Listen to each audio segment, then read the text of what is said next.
You came home last night and collapsed, not because you ran a marathon, not because you worked a double shift. You sat in a room with people, you talked, you laughed, you nodded, and now you feel like something was surgically removed from inside your chest. That feeling has a name, and it is not introversion. You have been lied to about what is actually happening to your mind every single time you walk into a room full of people and perform the version of yourself they can tolerate.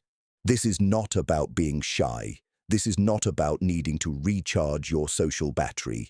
That explanation is comfortable. It is also completely wrong. What is happening to you is biological. It is measurable. And it has been building for years without you realizing it. By the end of this video, you will never look at a social obligation the same way again. Let us begin. The lie society told you. From the moment you were placed in a classroom, you were graded on one thing above everything else: your ability to get along with others, not your thinking, not your depth, not your original ideas, your compliance, your willingness to fit, your performance of being a team player, a good friend, a normal, functional, socially acceptable human being. And somewhere along the way, you accepted a belief so deeply that you stopped questioning it entirely. The belief that being social is always good for you, that a full calendar equals a full life, that if you are not surrounded by people, something is wrong with you, that isolation is a symptom of illness, and socializing is the cure. Schopenhauer, the philosopher who dissected human psychology without softening what he found, called this out over 200 years ago. He said that to exist within society, a person must necessarily forfeit a massive portion of their individual self. Read that again. You cannot be fully yourself and simultaneously be acceptable to a crowd. The two states are fundamentally incompatible, and every time you choose the crowd, you pay for it with a piece of who you actually are. You just never got the receipt. Part 1. The tax your brain pays every single day.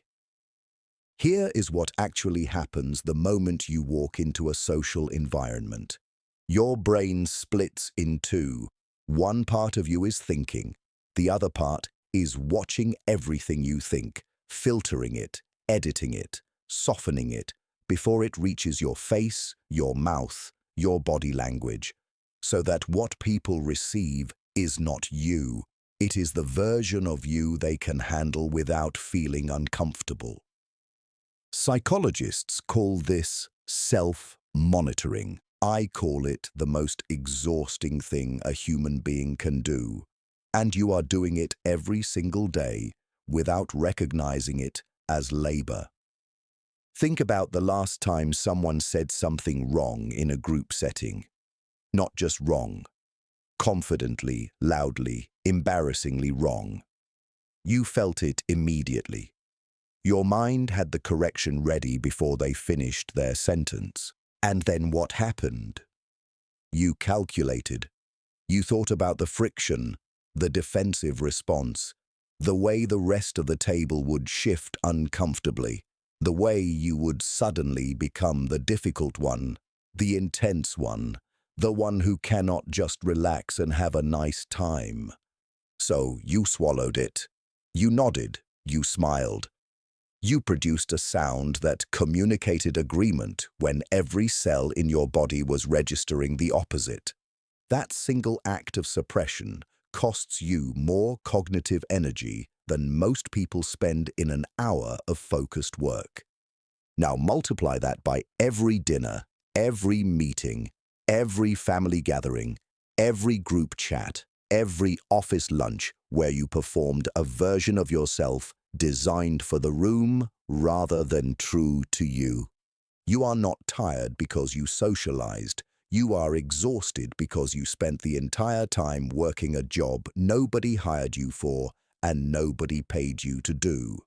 The moment that will hit you. Stop for a second. Think about the last social event you attended, a party, a work gathering, a family dinner, whatever it was. How many times did you laugh at something you did not find funny? How many times did you agree with an opinion you privately disagreed with? How many times did you bite back the true thing you wanted to say because the room was not built to hold it? If you are being honest, the answer is more times than you can count. And here is the part that should make you angry. You did not do that because you are weak. You did not do that because you lack courage. You did it because the social contract demands it. Because agreeing is the price of access. Because keeping the peace is the toll you pay to remain inside the circle. Schopenhauer said it plainly. To match the others, a man of genuine intellect has to shrink himself. Shrink. Not adjust, not adapt. Shrink. And the brain, because it is plastic, because it adapts to the container it is forced into, begins to mistake the shrinking for its natural size. Part 2.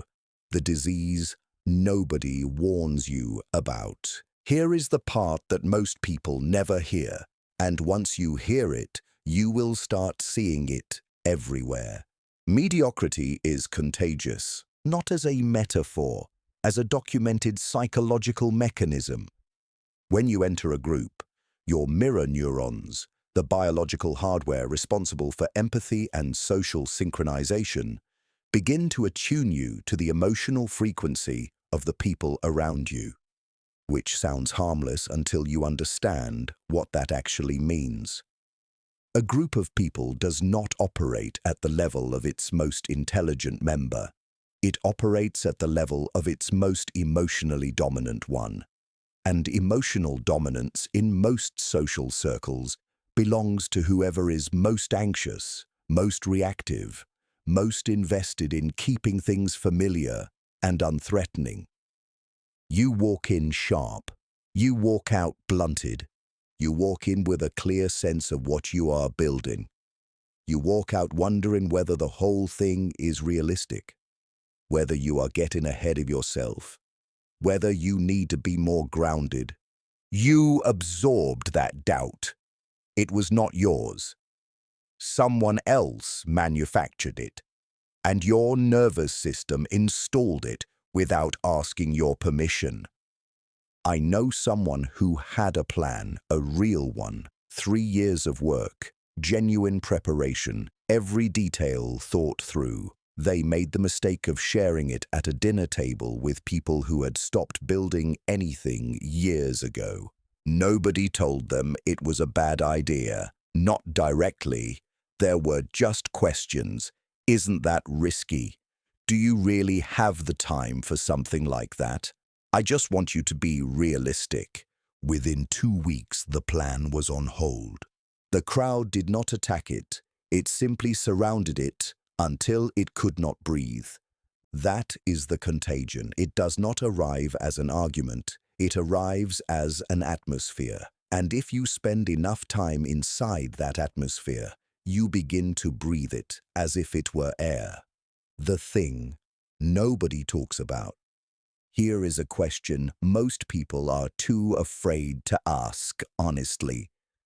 How many of your current goals are actually yours? Sit with that. How many of the things you are chasing right now originated inside you, in silence, when no one was watching and no one needed anything from you? And how many of them arrived because the people around you decided they were worth wanting?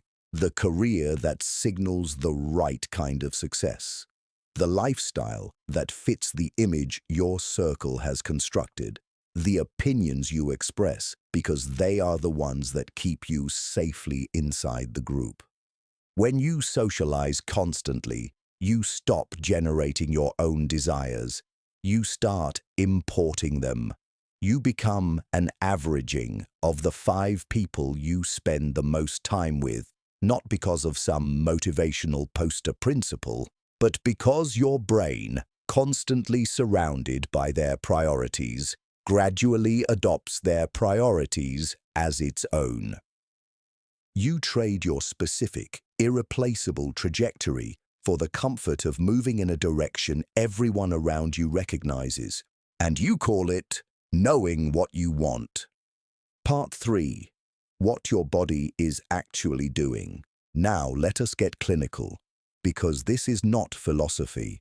This is happening in your nervous system right now.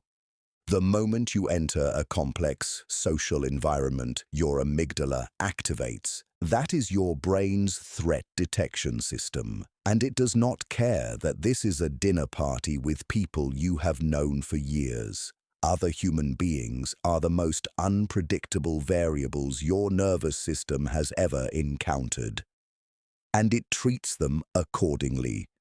Your brain is continuously scanning, tracking the slight shift in someone's tone, the passive-aggressive comment wrapped in a compliment, the moment you said the true thing and felt the temperature in the room drop. Your nervous system registers every single one of these as a threat signal. Cortisol is released. Your heart rate elevates slightly. Your breathing gets shallower. You enter a mild, continuous state of stress. But you cannot fight. You cannot leave. So your body defaults to its third option, appeasement. You laugh at the unfunny joke. You flatter the person whose energy feels aggressive. You agree with the opinion you find idiotic. You make yourself smaller, warmer, less threatening, easier to be around. We have civilized this biological trauma response and given it a polite name. We call it good manners.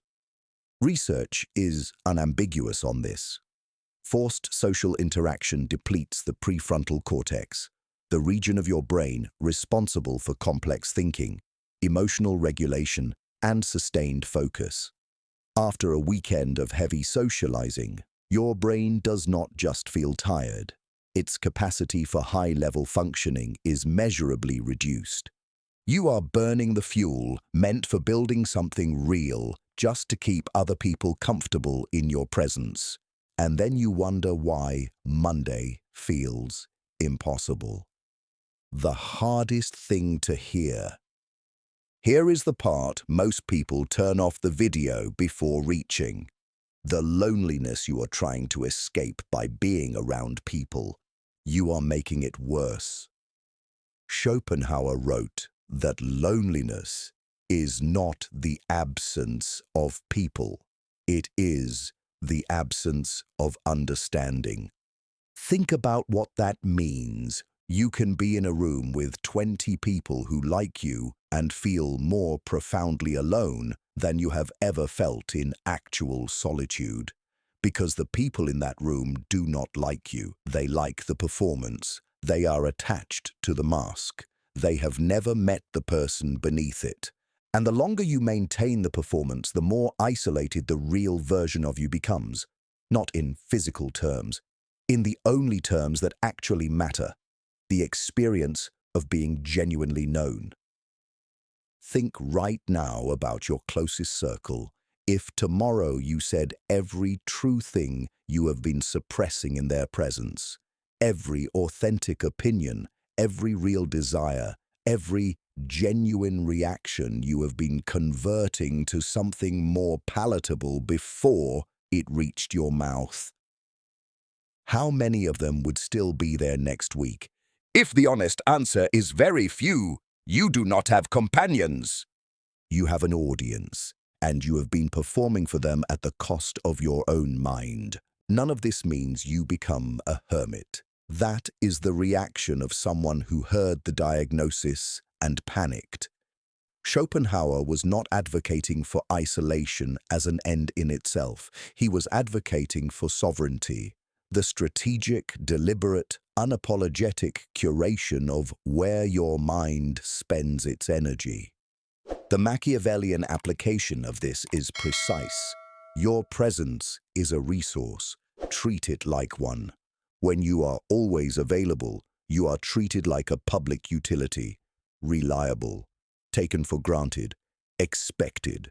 When you are genuinely difficult to access, the value of that access rises automatically. Not because you are playing a game, because scarcity is real and humans respond to it whether they admit it or not. But the more important effect is not how others perceive you. It is what happens inside your own mind when you stop spending it freely. The mental fog begins to lift, slowly at first, and then all at once. The cortisol stops spiking. The mirror neurons stop firing erratically, trying to synchronize you with the frequencies of everyone around you. The performed self that has been running continuously in the background, consuming your resources, goes quiet. And in that quiet, something returns. Thoughts that feel genuinely yours. Opinions that carry your actual weight. Desires that point somewhere specific rather than orbiting the status markers your social circle decided were worth wanting. You begin to remember who you were before the world taught you how to be acceptable to it. This will not be comfortable. When you start protecting your mind the way it deserves to be protected, the people around you will notice, and they will not like it. They will say you have changed, correct? They will say you think you are better than them. They mean your behavior is confronting them with something they would rather not examine. They will call you cold, distant, too serious, no fun anymore. Let every word of it land without moving you. Their discomfort with your growth is not your responsibility. The anger of people who benefited from your depletion is not a reason to continue depleting yourself. You are not withdrawing from them. You are returning to yourself. And the self you are returning to has never owed anyone its exhaustion. The destruction was happening before you had words for it. Long before you could explain why you felt hollow after a social evening, long before you understood the mechanism, your mind was already registering the cost. Every suppressed truth, every manufactured smile, every authentic reaction converted to something the room could receive without discomfort. You thought it was the price of being a social creature in a social world. It was not the price. It was the theft.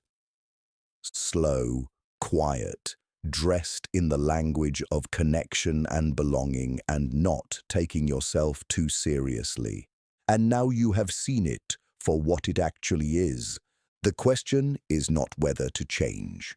The question is how much of yourself you are willing to recover. How much of the depth you have been carrying quietly, waiting for a space large enough to hold it, you are finally ready to stop apologizing for. When you close the door and the noise of the world is fully on the other side of it, what remains is not emptiness. It is the only version of you that was ever actually real.